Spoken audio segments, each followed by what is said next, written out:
వంగవీటి మోహన రంగ. ఆయన పేరు చెప్తేనే విజయవాడ కాదు, తెలుగు ప్రజలు ఎక్కడున్నా సరే ఆయన గుర్తుపట్టనటువంటి యొక్క ప్రజలు ఉండరు.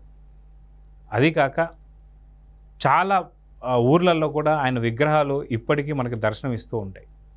అయితే వంగవీటి మోహన్ రంగ వారసుడు వంగవీటి రాధ. రాధకు కూడా మంచి ఇన్ఫ్లుయెన్స్తోనే పొలిటికల్గా తనకున్నటువంటి ఒక కెరీర్ అని చెప్పొచ్చు. కాకపోతే తండ్రి స్థాయిలో రాజకీయాలు చేయలేకపోయినా కొంత పార్టీలు మారిన మాట మాత్రం వాస్తవం. కాంగ్రెస్ నుంచి వైసీపీకి, వైసీపీలో కొంత చేదు అనుభవాలు తోడైన తర్వాత టీడీపీలోకి రావడం జరిగింది. అయితే వంగవీటి మోహన్ రంగకు ఇప్పుడు 2024లో ఒక కీలక పదవులు చేపట్టబోతున్నారు అనేది తెలియడంతో ఏపీకి ఉన్నటువంటి ఒక ప్రజలందరూ కూడా చాలా ఆనందం వ్యక్తం చేస్తున్నారు. అయితే ఏంటి ఆ యొక్క స్టోరీ అనేది మనతో పాటు senior journalist doctor Kanakadurga Vadlamani గారు ఉన్నారు. వారిని అడిగి తెలుసుకున్నాం. మేడం నమస్తే. నమస్తే మేడం, వంగవీటి మోహన్ రంగ అంటే రాధా వారి యొక్క తండ్రి అని చెప్పుకోవచ్చు. ఆయన గురించి మాకన్నా ఎక్కువ మీకే ఆయన గురించి చాలా విషయాలు కూడా తెలిసి ఉండొచ్చు. అయితే రాధా దగ్గరికి వచ్చే ముందు వంగవీటి మోహన్ రంగ గురించి ఒక 2 వాక్యాలు చెప్పమంటే ఏం చెప్తారు? వంగవీటి మోహన్ రంగ ఆ రోజుల్లో ఒక హీరో లాగా అండి ఆయన. నిజం చెప్పాలంటే చాలా మంచి నాయకుడిగా పేరు తెచ్చుకున్నారు. ఆయన అంటే చాలా క్రేజ్ ఉండేది. ఇప్పుడు ఆయన భార్య కూడా ఆయన ఇష్టపడి చేసుకున్నారు కదా, వచ్చి మరీ చేసుకున్నారు. సో అటువంటి నాయకుడిని కోల్పోవడం చాలా దురదృష్టం అండి ఆంధ్ర ప్రజలు. ముఖ్యంగా కాపులలో ఒక పెద్ద నాయకుడు ఆయన. అటువంటి నాయకుడిని ఆ సామాజిక వర్గం కోల్పోయిందండి. అది చాలా అన్యాయం కూడా. అది ఆ రోజుల్లో అందరం చెప్పుకున్నాం కూడా. మేము చిన్నవాళ్ళం అయినప్పటికీ కూడా మా అందరికీ కూడా ఒక క్రేజ్ ఉండేది ఆయనతోటి. అటువంటి నాయకుడి కొడుకు ఈరోజు ఈ రాధా గారు. సో రాధా గారి ప్రస్థానం కూడా మీరు చెప్పినట్టు కాంగ్రెస్తో మొదలయ్యి ప్రజారాజ్యంతో ఆయన వెళ్ళి మళ్ళీ అక్కడి నుంచి ఆయన వైసీపీకి వచ్చి వైసీపీలో ఆయన చాలా అవమానాలు ఎదుర్కొన్నారండి. అంటే వీళ్ళు కాపుల్ని చేరదీసి వైసీపీ వాళ్ళు చాలా అవమానాలకు గురి చేస్తారని మనకు అర్థమవుతుంది ఆయన ప్రస్థానం చూస్తే. ఆయన చాలా రకాలుగా చాలా హింసించి మాటలతోటి నీచంగా మాట్లాడి ఆయన అంటే మానసికంగా ఆయన వేదన చెందాక 2019లో తెలుగుదేశానికి వచ్చారు ఆయన. అయితే 19లో ఆయన ఎన్నికల్లో నిల్చోలేదు, తెలుగుదేశం కూడా ఓడిపోయింది. అయితే ఈ 5 ఏళ్ళు ఆయన చాలా కష్టపడ్డారండి. ఏ రకంగా అంటే తెలుగుదేశాన్ని ఎలాగైనా మళ్ళా పదవిలో అంటే అధికారంలోకి తీసుకురావాలి అని ఆయన చాలా అంటే ఆయన నియోజకవర్గాల కోస్తాలో ఎస్పెషల్లీ బాగా పర్యటించి కాపుల మధ్య మిగతా కులాల మధ్య ఒక సయోధ్యను తీసుకొచ్చి, అంటే కాపులకి కమ్మ వాళ్ళకి కొంచెం తేడా, అంటే వాళ్ళిద్దరూ కలయిక కొంచెం దూరం కదండి. సో దాంట్లో ఆ డిఫరెన్స్ అంటే ఆ దూరాన్ని తగ్గించి ఆయన వాళ్ళని ఏకతాటి మీదకి తీసుకురావటానికి కూడా ఆయన కృషి చేశారు బాగా. సో అంటే ఒక యువకుడు అతనికి సముచిత స్థానం ఈరోజు తెలుగుదేశం అయితే ఇవ్వాలి. ఇప్పుడు పవన్ కళ్యాణ్ గారు ఎంతలాగా ఓట్లు చీలకూడదు అని తెలుగుదేశంతో కలిసి ఆయన కృషి చేశారు ఈ 2-3 ఏళ్ళుగా, అదేవిధంగా రంగా గారు కూడా గత 5 ఏళ్ళుగా తెలుగుదేశంతో ఉండి ఆయన ఓడినా గెలిచినా అన్నట్టుగా. తర్వాత యాక్చువల్గా ఈయన తెలుగుదేశానికి వచ్చాక కొడాలి నాని లాంటి వాళ్ళు చాలా ట్రై చేశారు ఈయన మళ్ళా వైసీపీలోకి తీసుకెళ్ళిపోవాలి ఎట్టి పరిస్థితుల్లోనూ అని. చాలా రకాలుగా నా తమ్ముడు నా ఇది అనుకుంటూ ఆయన అంటే అవసరానికి వాళ్ళు ఏమైనా మాట్లాడతారు కదా. సో ఆ రకంగా ట్రై చేసినా కూడా ఆయన ఎక్కడా కరగకుండా తను స్థిరంగా ఉండి సో ఈరోజు ఏ రకంగా అయితే పవన్ కళ్యాణ్ గారు తెలుగుదేశం గెలుపులో భాగస్వామి అయ్యారో అదేవిధంగా కొద్దో గొప్ప ఆయన స్థాయిలో ఆయన తప్పకుండా తెలుగుదేశం గెలుపుకి కృషి చేశారు. అదేవిధంగా కాపుల్లో ఒక సయోధ్య తీసుకొచ్చారు, ఓటు చీలకుండా చూశారు. అందుకే మనకి గోదావరి జిల్లాలు కావచ్చు మొత్తం అంతా కూడా ఊడ్చుకుపోయింది. వైసీపీకి ఒక్క ఓటు కూడా రాలేదు, ఒక సీటు కూడా రాలేదు. అంటే ఓట్లేవో పడ్డాయనుకోండి, సీట్లు అయితే రాలేదు వాళ్ళకి. కాబట్టి ఇటువంటి వంగవీటి రాధాకి ఇప్పుడు తప్పకుండా ఏదో ఒక మంచి పొజిషన్ ఇవ్వాలండి.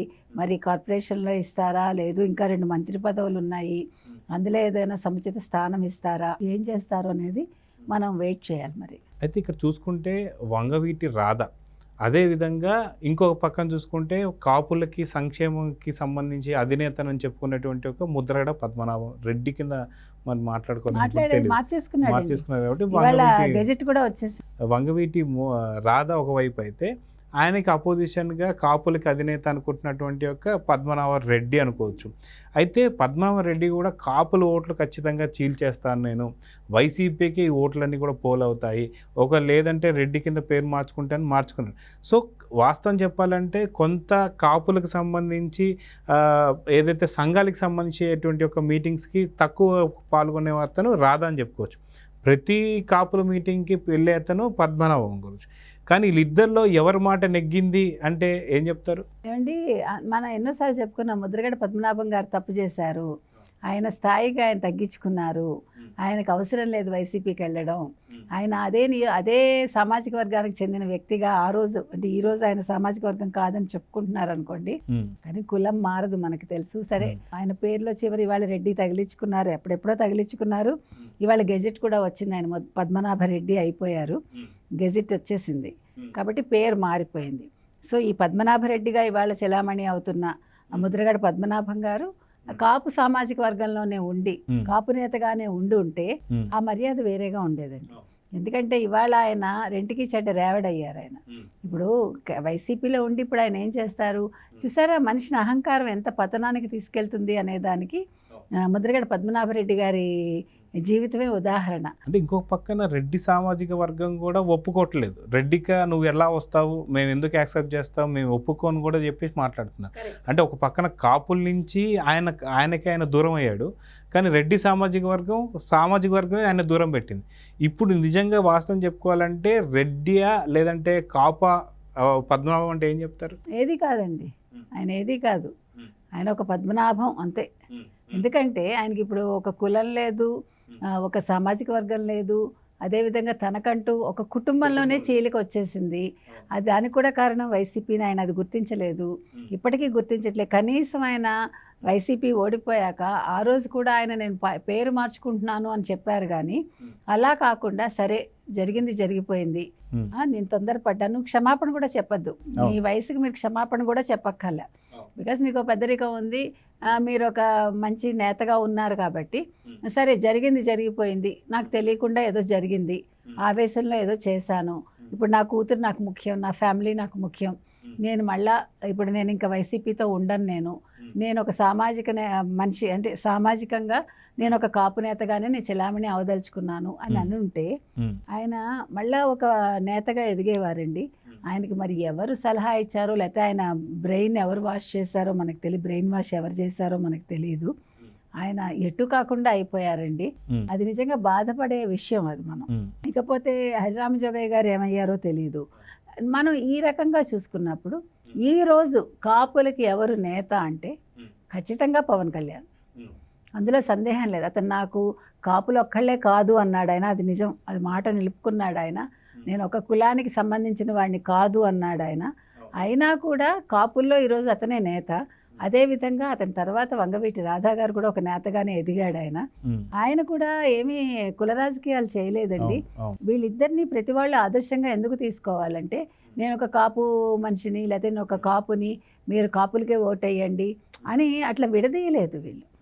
నేను కాపుని అయితే అయ్యి ఉండొచ్చు, కానీ నాకు అందరూ సమానమే, అందరి ఓట్లు కావాలి, ఎక్కడ చీలిక రావద్దు, ఏ కులము కాదు ముఖ్యం, అన్ని కులాలు ఒక చోటకు వచ్చి అందరూ కూడా చంద్రబాబు నాయుడిని ఎన్నుకోండి, పార్టీని బతికించండి, జగన్మోహన్ రెడ్డిని ఇంటికి పంపించండి అని మాట్లాడారు తప్ప, నేను ఒక కాపు నేతని మీరు కాపులకే వెయ్యండి, లేదు నేను కాపుల తరఫున మాట్లాడుతున్నాను, ఈ సామాజిక కులం వాళ్ళందరూ కూడా ఒకళ్ళకే ఓటే, they never said that, both of them.